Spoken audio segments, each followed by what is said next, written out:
Hey guys, it's Matt with the bottom tier. I'm here with Jonah. Hey guys. You just got back from nationals, right? Yeah, correct. Yep. Didn't go there for nationals, but I was playing in the calling. You played in the calling, and what happened at the calling? I made top 8. Yep. So it was pretty cool. Played my boy Rhinar. It was very exciting. Not a lot of Rhinars out there. A lot of people think he's like the high rolly deck. You roll dice and stuff like that. Yeah. But I think he has a very good game mechanic, Intimidate. And if you pair that with like good blocking and just smart plays, I think he's very competitive. That's awesome. Well, I'm excited. You agreed to do a deck tech for us, so let's go check it out. Yeah, absolutely. All right, guys. So I'm Jonah. This is my equipment for Rhinar. So basically, we always run Findel Spring Tunic and Scabskin Leathers. I'm sure there's other chest pieces you can work in, but this is what I found to be most consistent throughout the matches in different pairings. I do miss Skullcap a lot, but Crown of Providence has proved to have some really good momentum turns where you may have not gotten the arsenal you wanted, or the plan changed based upon what your opponent was attacking with. So then being able to swap a card out, whether it's from your hand or from arsenal, has turned to be very good. It's also really good against CNC. The opponent thinks they're taking some tempo by taking cards from your hand, and you block with this, take 4 damage, and move your arsenal out of the way. We got Null Rune Gloves and Skullhorn for the Wizards. Otherwise, we're typically rocking Crown of Providence. And then as far as gloves go, most matchups, about 70% of matchups, we're going to rock Skull Crushers. +1 life is just better than Gambler's Gloves, because we do not roll scabs unless we absolutely have to. If you are losing the matchup, or you're going to lose unless you do something crazy, in that situation, rolling scabs may be good. Or like a crazy turn 0 where you have, a couple of attacks and you can swing claws, 2 blues, something like that. And that's, if you're comfortable and you think you can risk taking a turn off, pushing damage turn 0 is pretty important as Rhinar.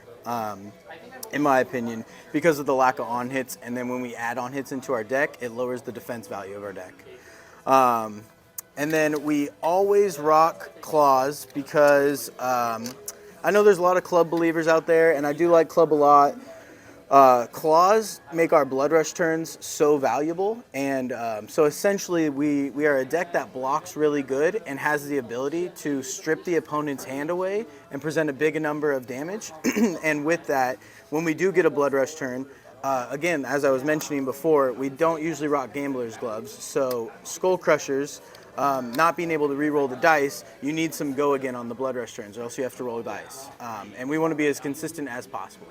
So that is the equipment. We will move on to the core of the deck. All right, so we have Barraging Beatdown Rainbow. It's a great card. It says give me 2 cards or you take unnecessary damage, essentially.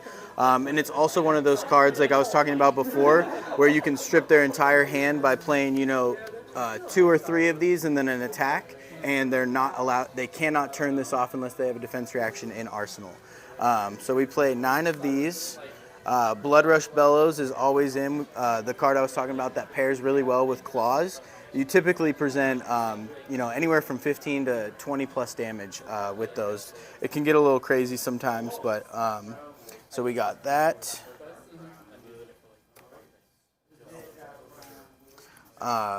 Some blue block 3s. We got High Roller and Clearing Bellow. I know a lot of people like to rock Sand Sketch. It's a great card.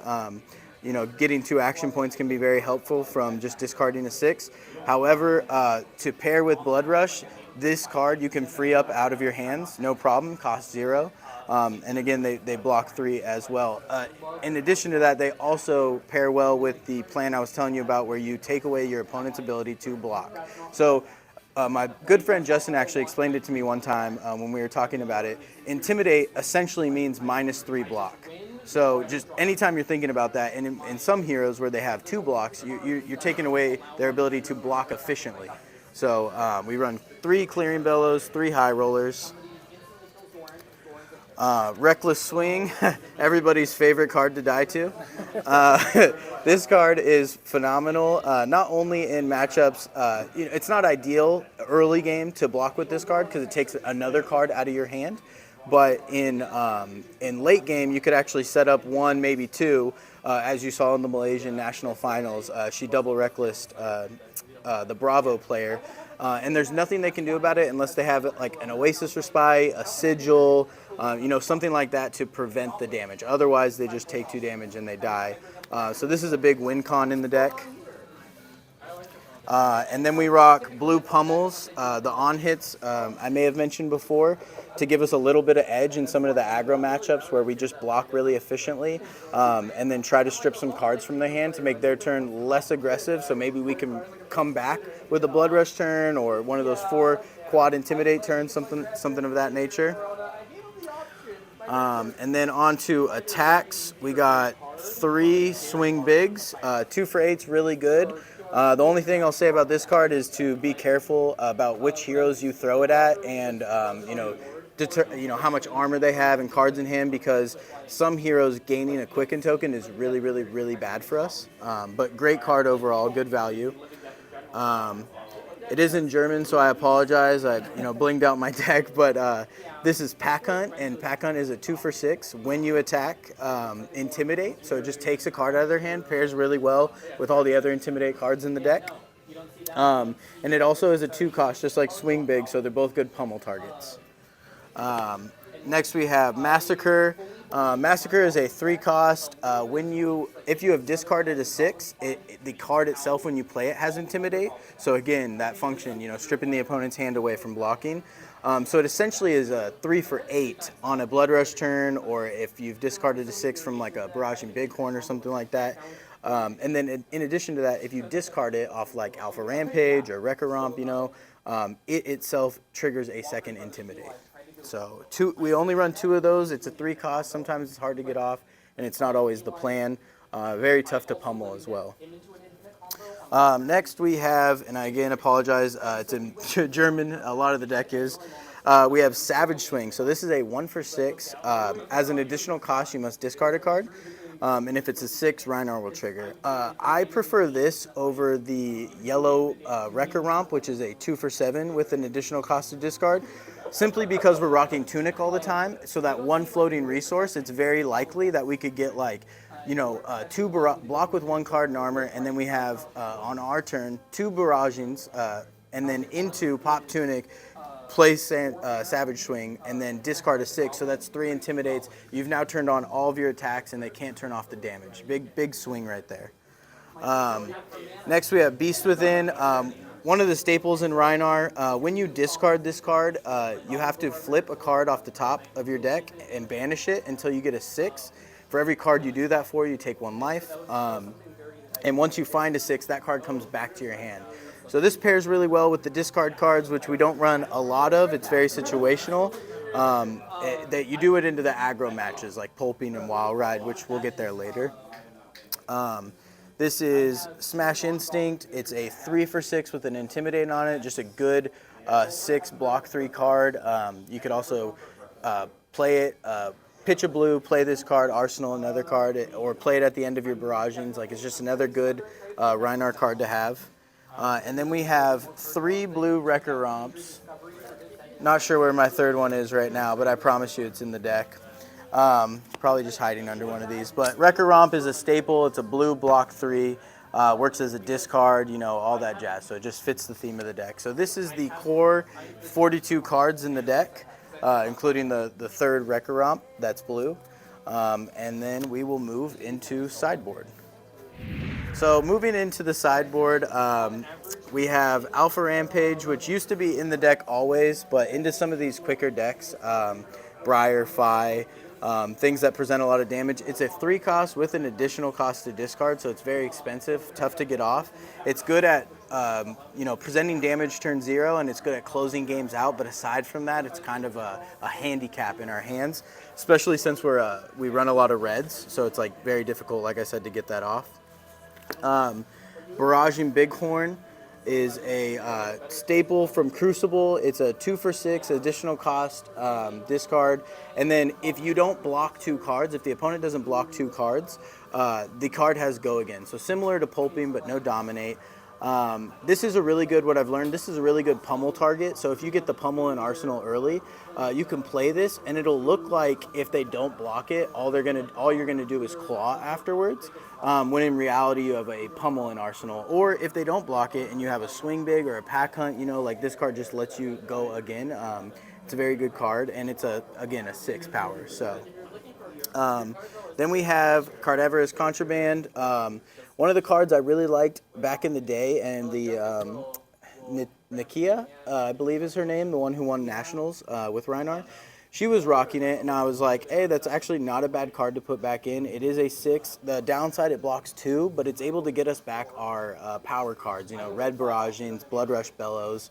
And then again, it is a 6, so it works as a discard if you are the aggressor in that matchup and you do not need to threaten, hey, I'm going to get a Blood Rush back. You're on a Blood Rush turn. You just need to discard this.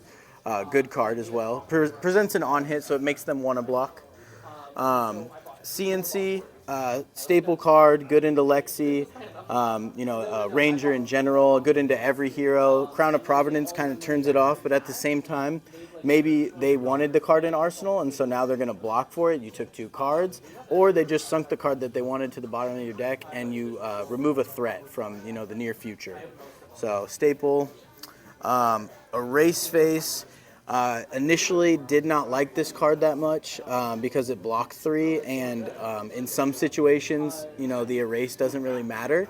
But overall, a good card, and you know, another on hit that we have. It does block 2. Again, we've lowered the defense value of our deck, but we've provided an on hit for the enemy that makes them want to block.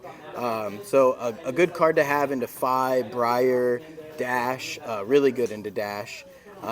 Just for control dash or aggro dash, because the induction chamber says mechanologist pistol and it will no longer be mechanologist. We got some defense reactions here, the staples. We got Fate Foreseen, lets you opt one so you can search for, you know, sync some cards and get to something that you're looking for faster. You know, 0 for 4, that's just like the going rate. We got Sync Below, everybody knows that. 2 yellow pummels. So again, we don't run a bunch of pummels, but we just want to have a little bit, because the plan is still to intimidate and beat our opponent down. Pummel is just there for a little extra assistance when we can't find the cards that we're looking for. You know, present a large sum of damage and remove a card from their hand. You know, that's what we're looking for. So, and that again is into, you know, Briar, Phi, all the aggro fast decks. Pummel most of the time we bring in anyway. It is a yellow pitch, so it works if we need to pitch it. And then the next card we got Pulping. Pulping is a staple in Rhinar. Pairing it with a Barraging, just, you know, 1 red, 2 reds, whatever. It's, you know, 10, 14 dominate. And if they don't have a defense reaction on Arsenal, this card has go again as well. So just a really good card, closes games out, you know, gets damage off the top in turn 0 or something like that. It doesn't block at all, the downside to some of the brute cards. However, you only bring it in the matchups where, you know, blocking isn't that necessary. That all you got. New card from Uprising. Sounded really cool when I first saw it, and I did try to make it work. But you just want a couple of them, right? Like, we're not filling our deck out with it. Very good into Briar and Phi, again, and even Dash, because her pistol shoots for 2. It lets you block some damage, and then you get to draw a card, you know, maybe to allow yourself to swing a claw and arsenal the card that was in your hand, or maybe you want to play the card in your hand to apply pressure, something of that nature. So really good defense reaction here. Sorry for it not being in order. And then we got Wild Ride, just another one of those go again aggro cards that we have when we need it.